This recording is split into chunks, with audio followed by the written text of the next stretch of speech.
just recorded a season 35 episode 4 is topping out at 2 hours. So it's a definite 5-star runtime episode. And coming off of that right now, after recording a very long Game Club episode yesterday, too. So, Yeah.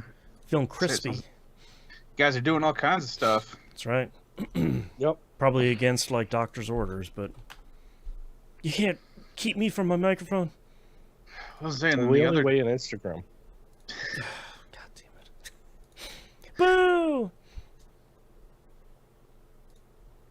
I think, are you saying boo or are you saying woo? Nope, boo. Definitely not encouraging you a hard in B. any faction, in any way. Nothing. No thumbs up. Hey. Yes. Hey now. Yes. I Two thumbs. deserve some thumbs up for my terrible jokes. That's true. That's fair. Did I play anything other than that? I don't think I actually did. Yeah, so if we have a shorter Nope, episode than nope, usual nope, this week, Nope. that's why. Yes, it's because I was busy recording all weekend playing nothing. Yeah. And dealing with personal issues. Yeah. And I also had a random recording this week. There you go. Well, we you were had like, two. You had well, yeah, two. we had two. Don't Yeah, Yeah, don't sell sell yourself, yourself short. short. Yeah. but we were even in those. Yeah, you and we I were were like, like let's super go. punchy. Yeah. Immediately. Like, because I don't know. Yeah, we're both running on fumes already. Hi, Yeah. February. It's fume time. Yeah. And it was just like, no, I guess we're just going to be punchy as hell this entire time. Yeah. Yep. Look forward to that in Wayward Sons season episode. Yep. I know what they are. I just don't want to spoil it for the people. Right. Yeah. That'd be a surprise. That's right. Yeah. All All right. right. Are you guys ready to get started? Yes. I'm excited to talk about all the hooligans I put down. Perfect. Yes. Not really. I played one game. Yeah.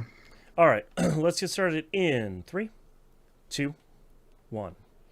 Welcome back to another episode of That Video Game Podcast, aka TVGP. I'm your host, Boston, and joining me as always is Moonpear Hello.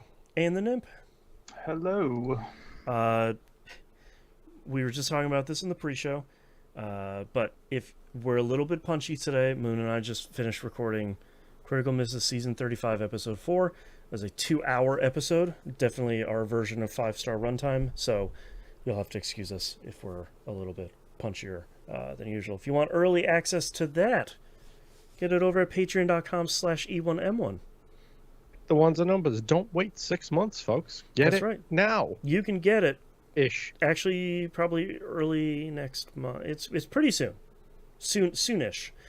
You get early access to We Were Like It and Critical Misses over there. You get exclusive access to the Outcast. We're talking about everything else going on in our lives, or maybe that isn't going on in our lives if we're having a quiet week like this week. You get all that stuff over there. You get exclusive access to the Critical Misses production meeting. And I just recorded another one of those. I think we stumbled upon at least one new season where we're like, ooh, okay, yep, that's a good one. And we kind of Yep. fleshed that out. Inspired by a perennial classic. Yes. Those are always really good episodes. So I hope people enjoy that. They'll go up here in between season 35 and season 36. And then we have the Wayward Sons Supernatural TV show watchcast that Moon and Nymph are going through. That's just driving down that road every other week. Mm-hmm. And just putting in the time, the DVDs. And Putting in all those miles. That's right. Yep. That's right. Get all of that over at patreon.com/E1M1. The ones and numbers. Quick plug here for our most recent Game Club episode. We just finished Citizen Sleeper 2. If you're wondering, hey, why don't you guys do a lot of spoiler casts anymore? We do one a month. It's called Game Club. Game Club. So this is a brand new game. We do talk a lot about the ending of Citizen Sleeper 1 as well. So if you haven't played either one of them, you should go play both of them. They're both great. And then go listen to the Game Club episode. Yes. Our next game is going to be Bloomin' Rage Tape 1. Because if that's Don't Nod's new kind of modern point-click adventure thing. Their Life is Strange like, you might say. That's going to be our next game. The first half of it comes out now. The second half comes out at some point later this year. So that'll be our next one. All right, Moon. What have you been playing this past week? So I've literally really only played one game. Okay. It's not what you might think. So, before I get into the game I've been playing, I would like to remind everybody that this upcoming week is a Lethal Company week. Okay. And contrary to other people's opinions, you know who I'm talking to, listener, I will not be playing other games on Friday. I will be playing Lethal Company as expected. Okay. So I'm going to see if I can get the time to maybe do some new mods and stuff this week to get that taken care of. But I am under the direct orders of the same said listener that he will show up for Lethal Company as long as I sacrifice my Saturday to a little bit of monster hunting. So okay, that seems like a fair trade. Oh, the worst kind of sacrifice. I know, playing two video games, God. I have taken a lot upon myself, and I have given a great sacrifice here. Right. Lethal Company will still be on as planned. I just have to, I'm being forced to hunt those monsters on Saturday. That's it. I hope you have someone that can rub your back to help get out all that tension for carrying all this weight. Dude, carrying the whole I need company. To rub my back. The person I need to rub my back is a surgeon to fix my neck, please. There you go. But yes, Lethal Company this Friday. Yep. Hit me up, whatever the case may be. Keep an eye on the LFG channel on the Discord, discord.tvgp.tv. Yep. Other than that, the only thing I've really been playing is a weird one. Oh, okay. I couldn't figure out what to play yesterday. I was like, oh, I'll jump on Dying Light 2 with Rob and we'll play some of that. No, I can't do that. Don't worry about it, Boston. Because their 10-year anniversary just hit and they have a 32.5 gig update. Wow. Dang. Okay. So I was like, okay, well, what else can I play while I can't decide what I want to play, and we'll figure this out. So I started scrolling through my games. Mm-hmm. I didn't want to get up and sit at my PC and play Minecraft, so I didn't. I got to the G's. Okay. And I suffer from what I like to call not on the main page problem on my Xbox, which is if it's not in like that slot at the front that says quick launch bar. Yeah. If it's not in there, I completely forget about it. It's gone from my memory, and I don't play it ever again. Yep.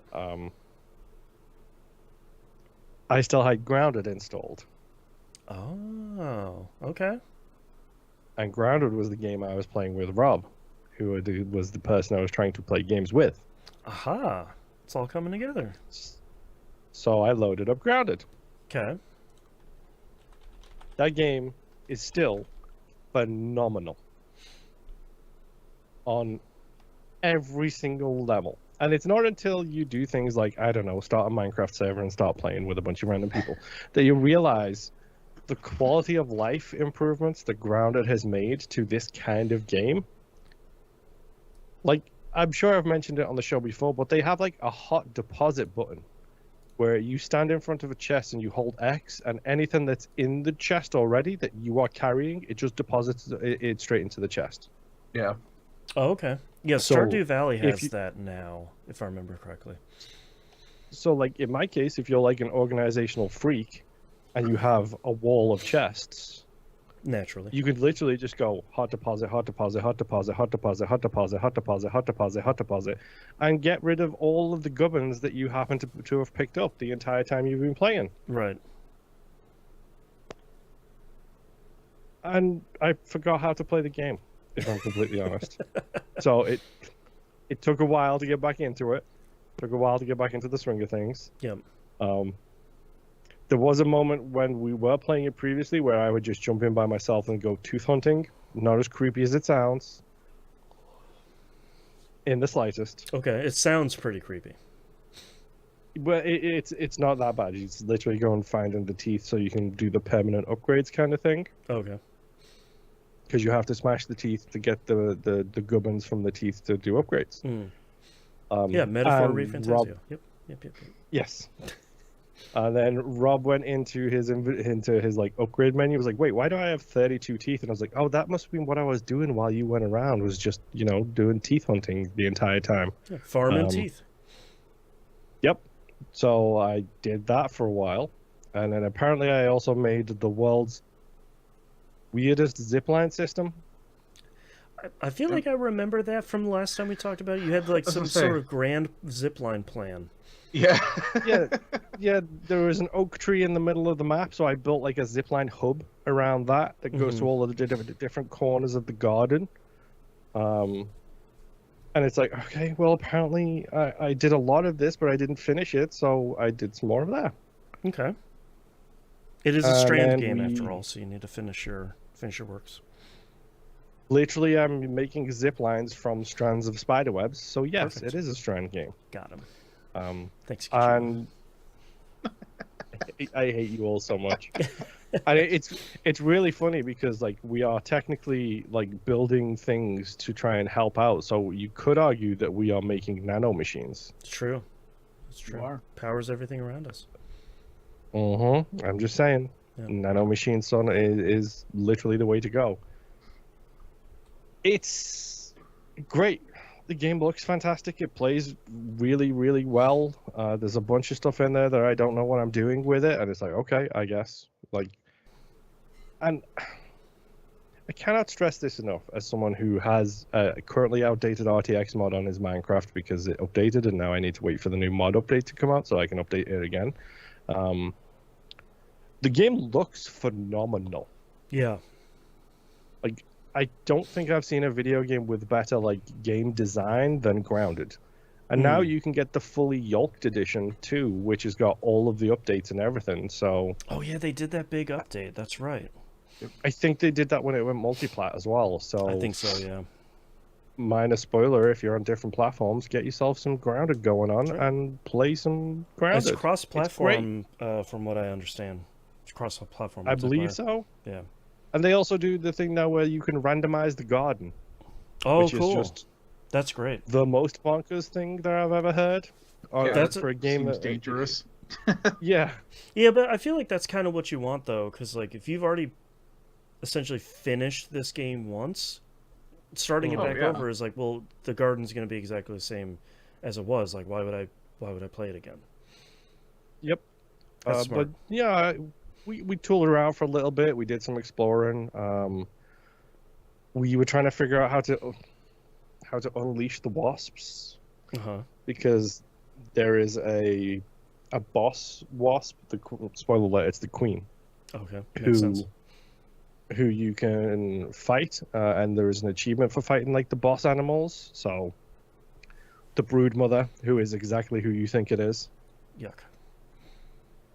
Yes, 8 legs and a whole bunch of nastiness. Mm-hmm. There is the wasp queen. There is the praying mantis.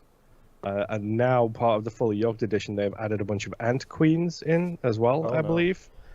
So, you can basically go and, if you don't like royalty, what I'm saying is this is the game for you if you have a problem with monarchs, because take out your there's a whole lot of royalty getting rid of in this. Right. But leave the monarch butterflies alone. Yeah, they've been through enough. Leave those butterflies alone. I don't know. It's fun. It's dumb. It's stupid. It's exactly as goofy as you want it to be from someone who has nostalgia for the Honey, I Shrunk the Kids movies. Yes, it's great. Go play it. I'm sure it's cheap, or you can get it cheap on your platform of choice now. So go give it a shot. I put a lot of time into this game apparently, and it's worth it because it's fun to actually tool around with your friends, build a bunch of stuff, argue over who gets the resources and why is Rob taking all of my good equipment, that kind of stuff. I forgot that Grounded came out on Switch. Yep. Wild. Anyways, it's only $40. It's not so bad. Is it still on Game Pass? I Yes, believe. it's Microsoft. So Yeah, I believe yes, it's always it gonna will be there. always be on Game Pass. It's incredible. Give it a shot, play it, do or don't, whatever. Feel free to ignore me. I'm not sure. But that's literally the only thing I played. All right. The only game that I have literally only played this week is Star Wars Outlaws. Ooh, nice. I beat this game today. Yay! Oh, wow, because nice. Boston and Moon needed more time to record, and I was already on the final mission. I was like, I think I can do it. And so I did. Nice. Before I talk about that, though, I think last week I was up to the point where I was getting a crew together so that way we could do like one final big heist. And that was the main story thread that I was following for Outlaws. You get brought to like a couple different planets. I did end up eventually on Tatooine. You do end up eventually in Jabba's palace. You do eventually find key characters like Boba Fett in the background, and you do find Han in in Carbonite on the wall. It's like, all right, cool, whatever. Checking all the check boxes. Let's do it. Yeah, exactly. But I enjoyed being able to basically just kind of coast around, especially in Tatooine, just because it is more open. I had a lot of time with my speeder, which the more I played with it, the more I liked it because it looks like an old 1970s, 1980s like Honda motorcycle. Oh, that's fun. Especially with the long leather seat that's on there and the specific paint job that I have on there now. It's like, yeah, this looks like a Honda. That's great. Cool. So riding around with that, being able to upgrade it, that's been a lot of fun. A lot of the things that you can do outside of the story is when you are going through the areas, you can find random data pads, and these data pads will either have like story lore stuff for you to find like more treasure or something like that somewhere on the map, or it can mark a key point, or you can find one that'll give you a hint towards how one of the races is being rigged. And so you can bet on races in this game. Only the one so far that I had found. I didn't really dig too hard. But like it's basically horse races, and anytime you find a data pad that's like, hey, maybe bet your credits on like this horse thing that's only like a year old. You go find a place to bet, put all your money on that one, and that one's gonna win. Or another one where it's like, hey, from this specific country or planet or whatever. And so you can just keep, as soon as you find them, it sounds like those, or it seems like those are good until you actually bet. So it's not like for the next day, Dad's cheesy lasagna is the only winner.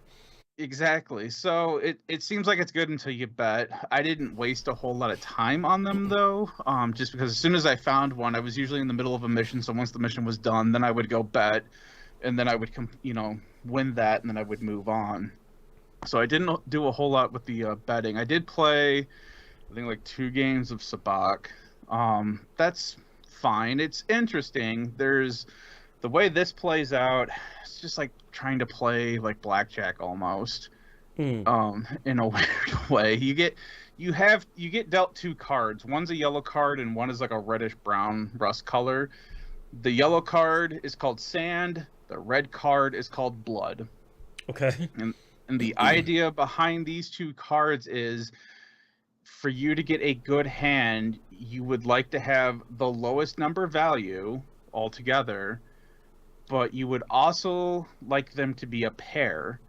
So the best you could get is like a 1 for sand and a 1 for blood. You've got a pair, you've got Sabacc, and that's like the best hand you can get. Interesting.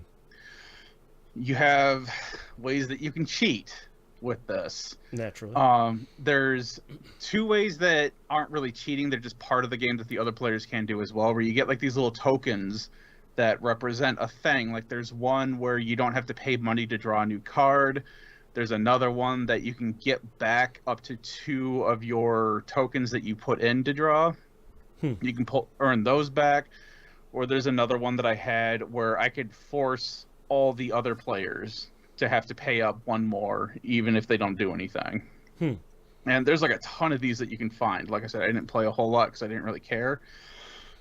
But one of the cheap things that you can do is you can send Nyx, your little rodent reptile thing, to go look at everybody else's cards so you can see what you're doing. So you could play like this little mini game of, you just hit triangle at the right time, and then Nyx is able to tell you, hey, these are the cards that this person has, and that way you can try to figure out how you're going to keep going with the cards you currently have. It's fine. I could see it being fun to play more and more, but I'm not that big of a card person, so I didn't really care. I just did it the one time because there was a mission for it, and it seemed interesting. There is a merchant that you can get where you can buy more stuff for Sabak, but I was too busy upgrading all of my weapons and stuff, so I never really messed with it a whole lot. While traveling around Tatooine, because that's when I kind of played a little bit more Sabak, I did have a couple of issues with the game just breaking. There was one time where I was in an Imperial base, and like my frame rate just dropped. It was to the point where like it was rubber banding. I was moving forward, but it was taking a moment for the game to catch up that I was moving forward. Jeez. And I eventually had to save and quit, restart it, get back into it. It was working fine after that. The only thing that sucks about quitting an area is that the saving is really good because it put me right where I saved. The bad thing was that all the enemies that I took out in the base were back. So I was in the middle of an open area with all of the enemies back. Hey, she's right over there. Instantly see me. Yeah, it was not cool. Another issue I had later on, I had another mission where I just cleared out an area. All I had to do was open this cache, and the mission was done. Excuse me. And while I was fighting, I was noticing, hey, it's not switching my weapon over like I need it to right now. That's really weird. And I was able to take out the last enemy. I was like, cool. Go to open the cache. I am not getting the prompt to interact with it. It still has like the little yellow icon above it saying this is what I need, but it's not giving me the R3 icon to interact with it. I'm like, well, that's weird. Hit the pause menu. Nothing. Hit the inventory menu. Nothing. Great. And I can still walk around and stuff. Everything's working normally besides that. And I'm like, well, this sucks. So luckily, it does enough auto-saving that hard quit the game, closed it out, restarted the game, and again, put me right back where I was at. This time, it did not load all the enemies back in because it wasn't the end of the mission. So I did get that clear state at least. And then all I had to do, since I was right in front of the crate, I just had to open the crate, completed the mission. Nice. So those are the two big weird game issues that I had. I am playing on a PS5, so your mileage may vary depending on what console you're playing on. I don't think there's been that big of a difference. But overall, story-wise, it was okay. It was enough to kind of pull me along a little bit, but some of the gameplay was kind of getting on me. The whole thing with the factions, I don't like that system at all. Every time you do a mission, you're always pulling rep from a different faction. It's never just, okay, I took this Pike mission, now I'm going to get some Pike, some cred, increase my standing with them. No, it's always, okay, you took this mission, but now the Hutts are angry that you took this mission. So the Hutts for me, I never did anything with. So they were always in poor standing, and eventually got to the point where I'm in bad standing with them, where they will actively start to hunt me down if I come anywhere near them. And I just didn't even mess with it. It's like, I don't care. I don't like this system. I don't like the way it's been implemented in here. I don't like the fact that every time I get to the end of a mission, it always gives me the option of, hey, you took this mission with this group, but you can give this stuff to this group and it'll increase your standing with them, but it will also decrease the standing with your current group. And it's like, no, I'm trying to build it up. So I stopped interacting with that. I got the Ashiga clan was one that somehow I got like an excellent rapport with. So once that happened, I just stopped doing anything with the factions and just mainlined the story missions, because that was a lot more fun to me. Once you get to the end of the game, I'm not going to spoil any story stuff here, but once you get to the end of the game, whatever faction you have enough good rep with will eventually help you out with something story-wise. Oh, that's kind of fun. It is, but it was like this little blip that happened. Like, it wasn't even anything major. It was kind of weird. Sure. And I'm excuse me, I'm wondering if, like, I was supposed to, like, if you really try to min-max this stuff, like, it sounds like you are able to get your respect up with everybody you're standing. Oh, okay. It's just you have to do a lot of tweaking and a lot of balancing, and it was just all crap I didn't want to deal with. Yeah. So I'm wondering if it's possible to get this moment with all the factions, and then it's supposed to be like this bigger thing than what I got, because what I got was just kind of like, hey, these people are helping you now, you just have to pay us this, and it was just like story you didn't crap. have like 4 factions riding in together to do spoiler. Yeah, so it was fine. Beating the game, once you do beat the game, it does put you back into the game, but the game does see that you beat the main mission. So it's not like a clear state or anything like that, where it's like, oh, you have more to do now that you've beaten the game. It's just, no, you can go back and clear up anything else that you want to do, or just keep playing the game if you want. Okay. There is no New Game Plus. Okay. So if you want to see if that getting all the factions is a thing that you can do, you'll have to start from scratch and do that all over. Oh. No, okay. it is. So Vinny mentioned this on Nextlander.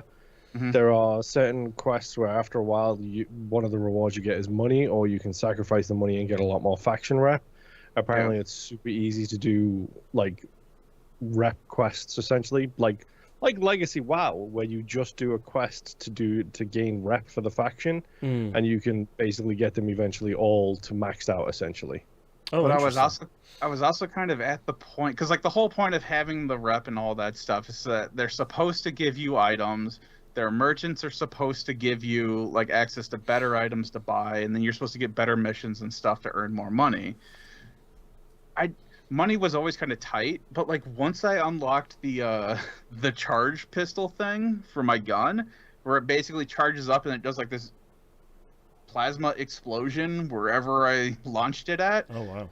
That was it. That's all I needed. Right. Because I would clear rooms with that gun. Like, it was no problem. And that was also around the time that I stopped stealthing and just started going gun-ho, because stealthing was just taking too long and it wasn't worth it.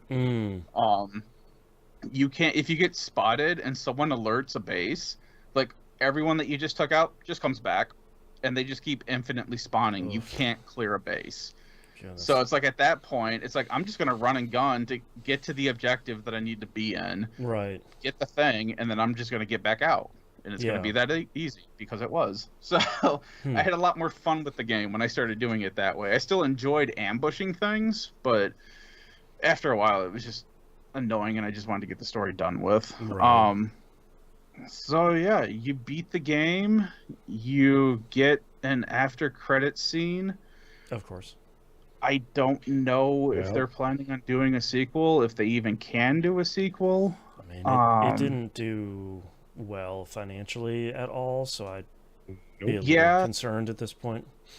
Yeah, I can understand why. I know in chat from YouTube, they're asking if they should stick with it. I stuck with it enough to beat it, and I'm just like, yeah, it was fine. It didn't sound like it was super long. How long did it take you? My save file said it took me about 27 hours. Okay. Yeah. That's not super bad. I did a fair amount of the side stuff. I didn't do all of it, just because it wasn't grabbing me. But there's enough there that it's like, okay, for your first game, it feels like a legit first new series game, where it's like, okay, you have a base now. Right. The second game can build off of that base and improve upon everything that I just like the stealth. Right. Like kind of the the Ubisoft classic of like, that was a good first outing, but what can you do the second time? Exactly. So like I finally got a droid. Oh, nice. But you don't have a party. So like all the characters that you get for like this heist, they just sit on your ship. Oh, okay. It's like, well, that kind of sucks. There is like a mission towards the end where they do kind of follow you, but like in a gunfight, they'll shoot, but it's like I don't think they're actually doing damage. I just think they're there to seem like they're helping, but they're not. There to make it look cool and go pew pew pew pew. Yeah, and you're doing all the heavy lifting while trying to do 15 other things at the same time. So it's another game where it's like I would not pay full price for this. Right. Like it was fine, but not the best. I would recommend this if you find it for like $20-$30. Yeah, go for it. Yeah. But if it had no interest, like if the trailers and stuff didn't do anything, if you haven't heard anyone else convince you on a podcast or YouTube or whatever, right, you're not really missing out on anything. I wish I could say it was better, but it was fine. Yeah. Let me just double check my notes, make sure I don't have anything else that I wanted to get out. Nope, that was pretty much everything. Completed the main mission and was just like, all right, cool. Yeah, that's fun. Now I get to move on to another game. So, Star Wars Outlaws. It was fine. I was starting 2025 strong with Dragon Age and Star Wars. Right. Fairly okay games. Yeah. That I wouldn't pay full price for. So that's all I played this week. All right, my wife and I played a little bit more Civ 7. Maybe an hour more. I don't think we've made any real progression though, because it's one of those things of like, how much time does a turn take? How much time are we taking just trying to figure out what any of these menus do? The number of times we're in a menu and one of us is explaining the menu to the other one of just like there's one menu, I think it's for assigning resources. It pops up randomly every once in a while, even if you don't have resources to allocate to a city. So like I'm just staring at this menu of just like, what am I supposed to be doing here? And I eventually look like, oh, if you have resources to allocate, you'll be able to select them from over here in this giant window pane that is empty. It's like, okay. Cool. That's good. I did manage to forge an alliance with a band of people that aren't associated with either one of our kingdoms. They were really hassling my wife, so I was like, oh, I'll make like a trade agreement, get in their good graces, and then I was able to take them under my wing and make them into a city in my kingdom, and then eventually turn them into a full-fledged city in my kingdom, which was kind of nice. It would be easier if I would be able to manage to make the menu to start a trade agreement with other players in the game actually function, but that doesn't seem to be a thing we're going to be doing. So that sucks. It's going great. Yeah. The game seems cool. It's kind of fighting us at every turn. And unfortunately, because of Civ games and because we're parents, it's really tough to just sit down for like an entire afternoon and just get like a really great session where we can do a whole bunch of turns and figure out a bunch of systems and stuff. That just isn't happening. So, hopefully we'll find some time at some point. But at the moment, that's just kind of not in the cards at all. So, fingers crossed. It's time to get your kid into it as well. We asked her if she wanted to play, and she looked at it and she was like, "No." It's like, okay, fair enough. I don't blame but you don't understand. Yeah, running a city-state. This is important. Yeah. Destiny 2, real quick here. We finished the storyline for Act 1 of Episode 3. This went pretty well, I think, overall. I think had some really cool stuff in here.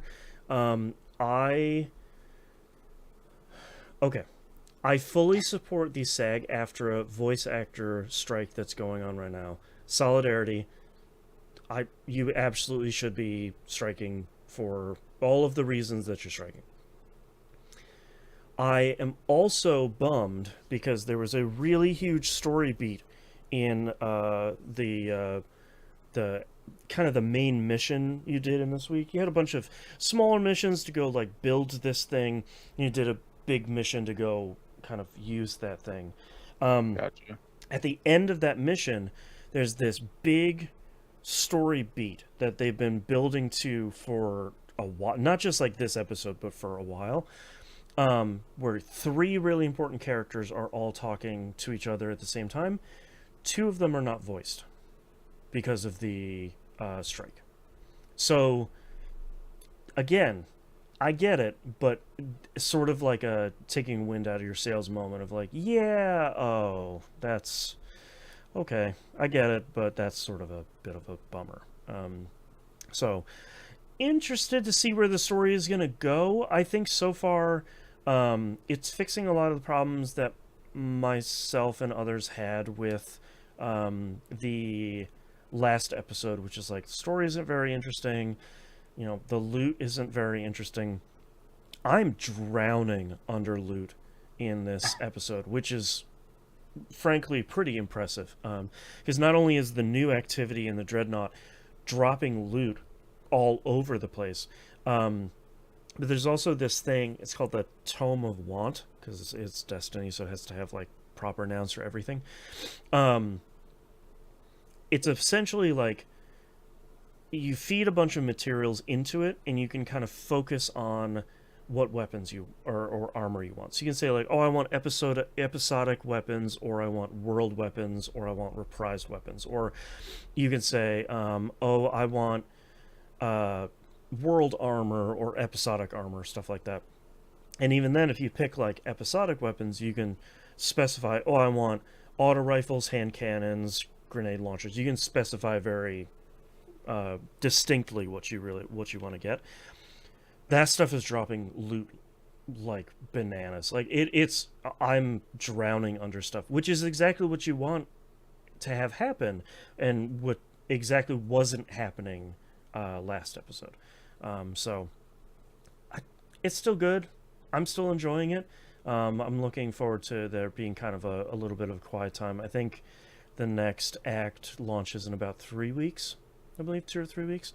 So I'll have a couple weeks off to sort of putter around and figure out some additional stuff. So it's still good. Yay, Destiny 2. We're doing it. Hooray. Yay. Next game here, Bill Silverwood and I played Vampire Survivors Co-op. Had a successful experience with Steam Remote Play, which is their kind of like couch co-op over the internet system.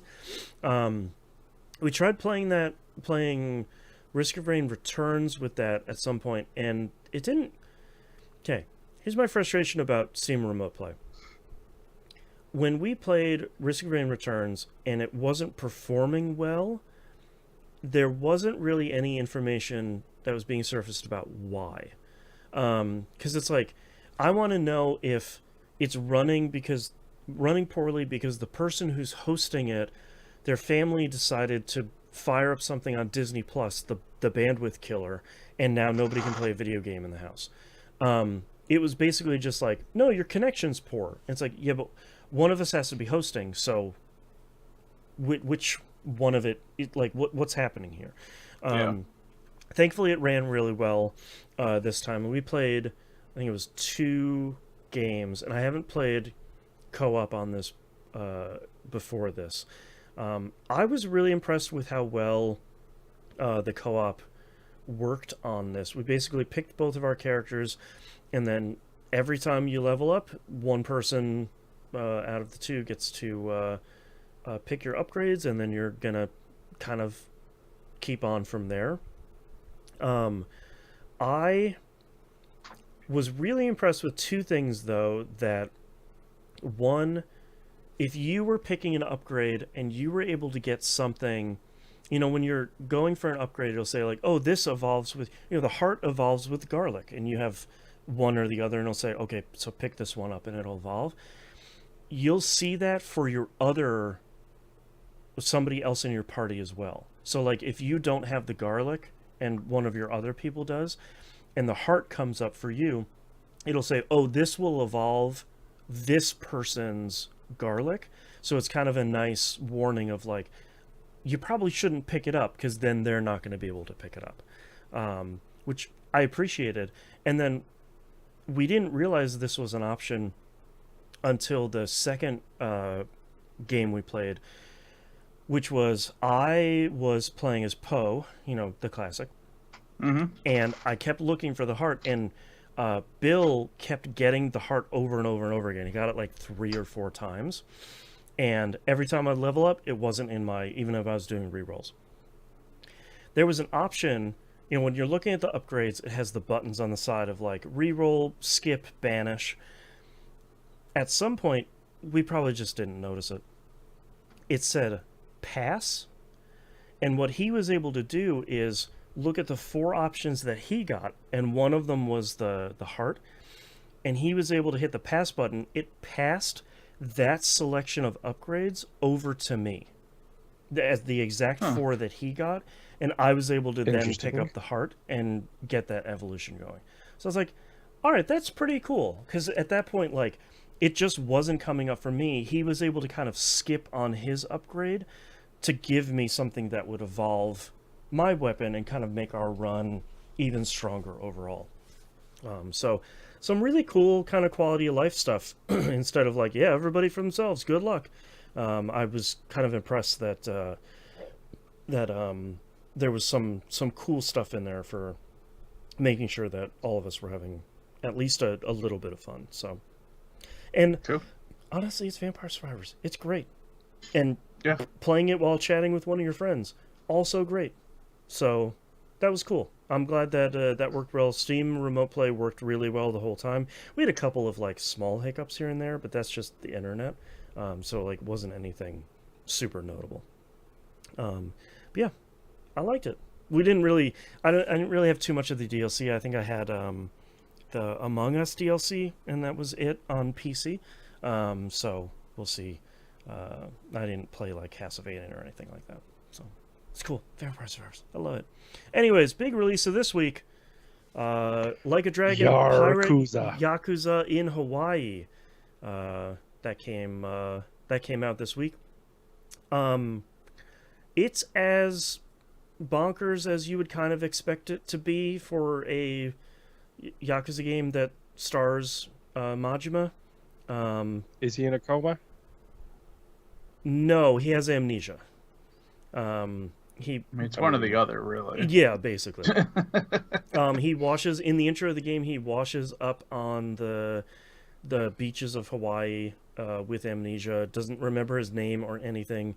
Suspects he might have been a bit of a bad guy before he lost his memories. But other than that, doesn't remember anything. There's a really great moment. This very clearly takes place after Infinite Wealth. So if you haven't played Infinite Wealth, might want to play that first, because it very early on kind of just spoils the entire ending of the previous game, cool. Which like is fine. It's a spin-off of Infinite Wealth, but like you should, if you care about the story, then you should probably play Infinite Wealth. Also, Infinite Wealth is really great. But I do really like that as soon as the game starts, Majima like breaking the fourth wall and talking to the player is like, yeah, okay, I don't remember exactly how the story started, but let's go back about 6 months from now. And the game says, Majima in August 2024, which is 6 months away from February 2025 when the game comes out, which is really great. But this game is moving like a lot of the side Yakuza games do. You are quickly introduced to Noah, your little buddy. He has a cat friend of his that he's named Goro. It's just a tiger cub, even though he is insistent that's not a tiger cub. It's just a big cat, but also he hasn't seen a cat before. And then I mean, technically speaking, it is a big cat. It is a big cat, but yeah, you know, kids don't mess with tigers. But very quickly you kind of get introduced to this like cosplaying pirate crew on this island that's harassing this island that you've been on, and by the end of the first chapter you get your pirate ship, and it gives you a tutorial about how to do ship-to-ship combat out on the ocean, and it's really ridiculous. The end of the first chapter ends with a musical number over the credits where you and your pirate crew are singing about how cool it is to be pirates and how excited you are to be on an adventure as you're like swabbing the decks. So, you know, that's how this is going. It's so far it's a much more lighthearted kind of expedition than I'm used to. I'm kind of so I mentioned it during releases last week. This is not a turn-based RPG like the rest of the Like a Dragon ones. This is like the Like a Dragon Gaiden, the man who erased his name. It's a action RPG. It's like a kind of button mashy, sort of like the original Yakuza games. The two battle styles I've gotten from Majima have both been really great so far. And then I've been pretty impressed with how easy it is to control the boat and fight. It's basically, you pull L2, the cannons on the left side, whichever starboard or whatever, those fire. You pull R2, the ones on the right fire. You hold R1, the machine guns fire. You hit circle, you let go of the wheel, and you can just fire a rocket launcher at other ships because, again, it's a Yakuza game, so sort of why wouldn't you? But you're playing modern pirates, that's all. Yeah, exactly. Like it's 2025. Like we're gonna shoot a rocket launcher. But yeah, a lot of it so far has been, you know, sort of exploring this tiny island a little bit as kind of your tutorial area. Like a lot of the Like a Dragon games, you're planting crops and you're playing a cooking mini game, and you're getting a pirate ship and fighting off this pirate the collector that you sort of run into. And the beginning of the second chapter, he gives you his like collector's stash map, and basically it's like, yeah man, here's a bunch of islands all around the island you were on. They all have buried treasure on them. Go get near them and send your crew there and beat up a whole bunch of dudes and get some treasure. It's like, yeah, okay, yeah, let's do this. So far it seems really great. Looks as great as Infinite Wealth. Voice acting is great. It's fun to hear something just like Yakuza 0 be kind of mainline. Like one of the main characters is Majima again, and it seems like it's going to be fun. I'm sure though, like the serious story will hit at some point, but so far it seems to be more of a like fun kind of adventure romp than anything else. So seems cool. I'm excited to dive more into it. I haven't had a whole bunch of time with it because I was able to play it on Friday, so didn't really have a ton of time. Plus it's very M-rated, like all these other games, so my window of opportunity to play it is lessened. But that's Like a Dragon Pirate Yakuza in Hawaii. That's all the games I'm playing this week. Let's take a break. Yup. Whee! Be right back. Okie doke.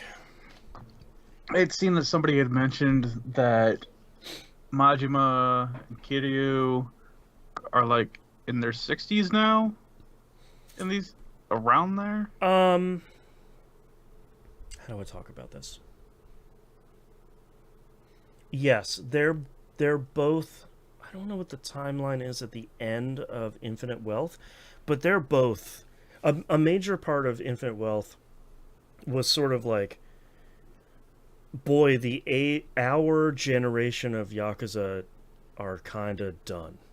Yeah. Like we're kind of the old guard, and the kids now do things pretty differently. So like what space does the world have for us? Like all we knew was like fighting and killing. Yeah. So what the hell are we gonna do? So I thought that was a pretty interesting part of Infinite Wealth of like, do we even is there even a Yakuza that we should pass on? Like, should we even foster this in anybody else? I just thought it was crazy when I heard someone say that. It's like, yeah, they would be pretty old. Yeah, they were what, in Yakuza their 0 20s was in the 80s? In the 80s, yeah, and they were early 20s. Yeah. So So Japan's finally releasing old people in JRPG. that's right. Finally, no more old people of 20-year-olds in JRPGs. Yeah, exactly. Yeah, God. Oh man. Yeah, I'm pretty excited to. I was talking to Bill Servet about it because I'm really having a hard time. Metaphor is so good, but I'm not sure I'm having a hard time like pulling myself through on like a turn-based JRPG. Yeah. I'm just like not in the mood for it right now. And seeing a Yakuza game come out that is like, I love Infinite Wealth and Like a Dragon, but like having one of the more action oriented ones coming out is like, yeah, I could probably play that right now. I could maybe be in the mood for like a kind of beat 'em up RPG more than anything else. So yeah, I'm excited to get back into turn-based RPG. Yeah. I just played a bunch of action games. I'm like, cool. I need something else now. Yeah, it's time for the pendulum to swing the other way. Yep. Yeah, I really need to keep sticking with Metaphor because I feel like I'm at the point where the game is going to start like really ramping up because it's basically like, all right, now the competition has started. The competition to be king has started, and now you're going to go and you're going to hunt down your first monster, which I like the way that your party has decided to change the definition of monster in that. It's basically, yeah. I thought that was pretty clever.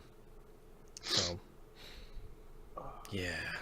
Oh, I saw you bring down a can of Pringles. I tried all three of those hot Pringles. Yeah. Besides the barbecue one, which just has a little bit of spice to it, it's nothing too major. Mm-hmm. The Verde and Rojo one, those fucking hot. Oh, really? That's surprising. Like I could, even for me, like I could eat a couple handfuls, like a couple tiny stacks, and that was about all I could eat for a little bit.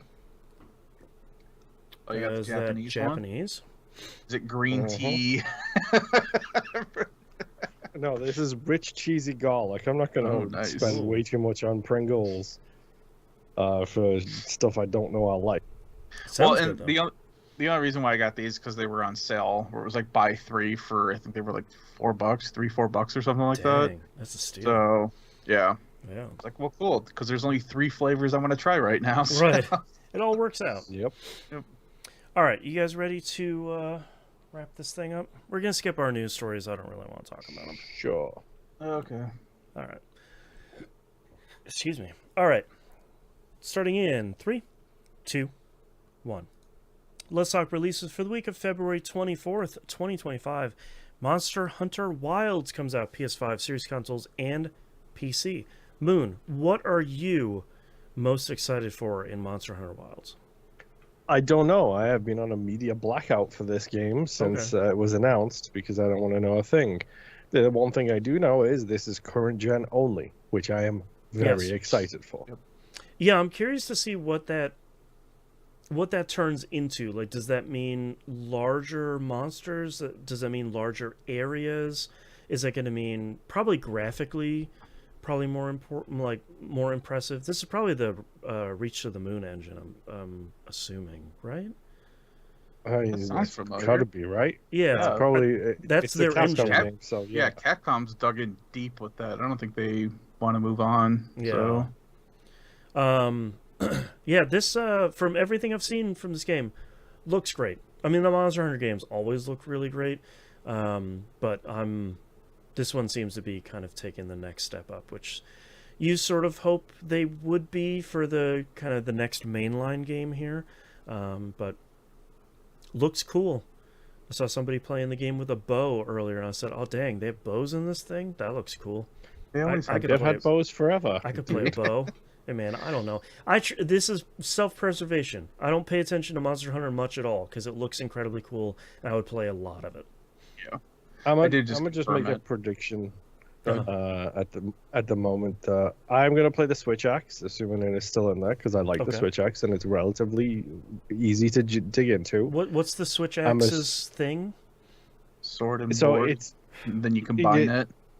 So it's a big old like axe, and then during combos you can switch it so it becomes a big old sword. Oh, okay. So if like a gun was a blade at the same time, that sort of thing. Yes, if a gun was a blade at the same time.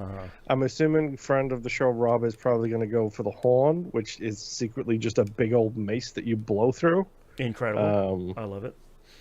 Thank you, so I'm assuming he's probably going to do that. I don't know.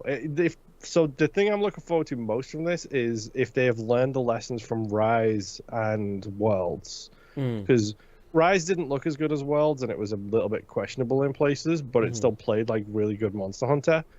But it had incredible movement abilities, like the ability to use like the zip wires to be flying all around the place. Right. That was a game changer in Rise. So it's like, hey, if you give me that in a Worlds-looking game, I am down. Feyre in chat asks, Moon, this is my first Monster Hunter. What should I start with? The tutorials. God. For every weapon. But I think that's been the recommendation. No, not every weapon. I tried that with Boston once, and he looked at me and told me I was a downright crazy for trying that. That's right. How many tutorials? But I think that's usually the recommendation is sort of like you might not know what weapon type you like, and the game is really good about letting you try out all of them, even though there's just like a giant list of weapons that it sort of smacks you in the face with. But like, I think that seems like it might be the kind of, it sounds like we're kind of just like hand waving, but they do give you an option of like, okay, do you want to try this? Do you want to try that? Do you want to try just like a giant bell you ring? Here's a mission to go try that. There you go. Yeah, I mean, your go-to like starting stuff is the Switch Axe is in the game. Nice. You can do that. The bow is a pretty good like learner stuff, because especially if you're using a palico, the palico can be a tank kind of thing while you keep your range. Sure. Don't try the insect glaive. It looks cool, but it's super complicated. So don't. Yeah, that one took me a while to get used to. It's incredible and can be used like a boss, but it is so hard to get used to and understand and have the resources to use it effectively. So honestly, sword and board, you do have a sword and shield in there, so that's pretty good. That's a good start one. The Switch Axe is a relatively good start one because it's a little slower, but it can also hit hard when you need it to. I mean, there's a lag delay, so I mean, do you have a preferred Souls weapon? Because if you play Souls games and you have a preferred Souls weapon, you can kind of correlate that directly to Monster Hunter. So like, there's a great sword, which does exactly what it does in the Souls games, where it does so much damage, but like the animation to actually do it is huge. So you have to, if you're good in Souls games about being prepared for the animation hits and delays and everything else and dodge rolling out of animations, then a great sword is probably good for you. If you're not so good at that, dual blades are really, really quick and really effective. Dual blades are usually what I started out with, just to kind of get a feel for the combat again. And then I think I usually, besides messing with the insect glaive, I think I usually end up always going back to the charged sword. I don't know. Did they have the charged sword in this one? I don't know. I know that. So bow the charged blade is in this. Yes. Charged so blade, that's in the. That's a good one too, because you can do the hold it out and do the explosion things with it, which is always kind of cool. Dual blades, great sword, good lance, hammer, heavy bow gun, hunting horn, which is just a hammer disguised as a horn, insect glaive, lance, light bow gun, long sword, switch axe, and sword and shield. I mean, that's a lot of options. I mean, honestly, just screw around with it until you feel good with one of them. Keep going with it until you get bored, and then venture out with another random weapon that looks interesting. Yeah. That's about all you can really do until you get to the bagpipes. That's right. That's right.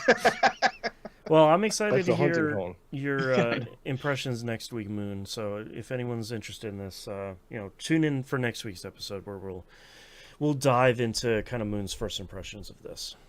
It's gonna be fun. Who's the cover star for this game? I just realized I don't actually know. I wonder if it's someone new. I mean, come on.